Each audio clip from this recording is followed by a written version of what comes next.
सालों तक भारत के भविष्य की दिशा तय करने वाली है। पर सवाल ये है कि इस एक बड़ी कामयाबी के पीछे की कहानी आखिर है क्या? तो चलिए जरा गहराई में उतरते हैं, समझते हैं कि इस आर्थिक चमत्कार के पीछे कौन सी वजहें हैं।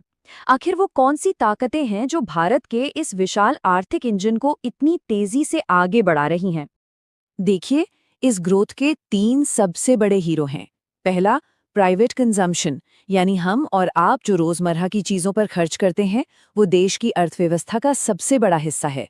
दूसरा है सरकार का जबरदस्त पब्लिक इन्वेस्टमेंट, जो सड़कों से लेकर नई टेक्नोलॉजी तक हर जगह दिख रहा है। और तीसरा, भारत की डिजिटल इकोनॉमी, जो तूफान की रफ्तार से बढ़ रही है। इन्हीं सब वजहों से तो वित्त वर्ष 2025-26 की पहली 2 तिमाहियों में जीडीपी ग्रोथ 7.8% और 8.2% जैसी शानदार रही है।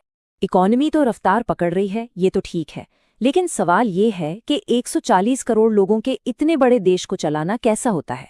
और इसका जवाब देखिए, आज की तारीख में टेक्नोलॉजी में छिपा है, जो शासन करने के तरीके को ही पूरी तरह से बदल रही है।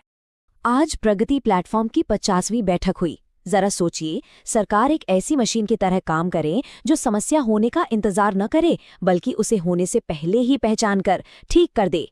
प्रगति प्लेटफॉर्म ठीक यही करता है। ये केंद्र और राज्यों के बीच की सारी दीवारों को हटाकर बड़े बड़े प्रोजेक्ट्स पर सीधी नजर रखता है, ताकि काम अटके नहीं, बल्कि तेजी से और समय पर पूरा हो। और ये टेक्नोलॉजी सिर्फ बड़े प्रोजेक्ट्स तक ही सीमित नहीं है। राजस्थान का ई-स्वास्थ्य संवाद डॉक्टरों और पॉलिसी मेकर्स को एक साथ ला रहा है। LIC और सहज की पार्टनरशिप बीमा को गांव के आखिरी घर तक पहुंचा रही है। और रेडिफ पे जैसे पेमेंट प्लेटफॉर्म्स हर किसी को डिजिटल इकोनॉमी से जोड़ रहे हैं। तो मतलब ये वो टेक्नोलॉजी है जो सीधे लोगों की जिंदगी में बदलाव ला रही। तो ठीक है, बड़े बड़े आंकड़े, शानदार तरक्की, ये सब तो हमने देख लिया, लेकिन अब कहानी का दूसरा पहलू भी देखना जरूरी है। इन चमकती हुई हेडलाइंस के पीछे छिपी हुई कहानियों का क्या? क्या विकास की ये रोशनी वाकई हर घर तक पहुंच रही है? और ये जो बात है ना, ये एक बहुत बड़ा सवाल खड़ा करती है। क्या एक बड़ी अर्थव्यवस्था होने का मतलब एक खुशहाल देश होना भी है?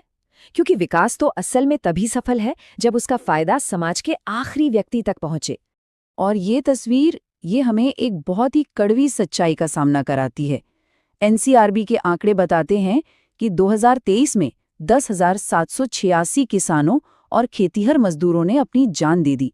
ये पिछले साल से 7.5% ज्यादा है। ये सिर्फ नंबर नहीं है, ये उन लोगों की कहानियां हैं जो बढ़ते कर्ज, मौसम की मार और शायद सिस्टम की नाकामी के बोझ तले दब गए।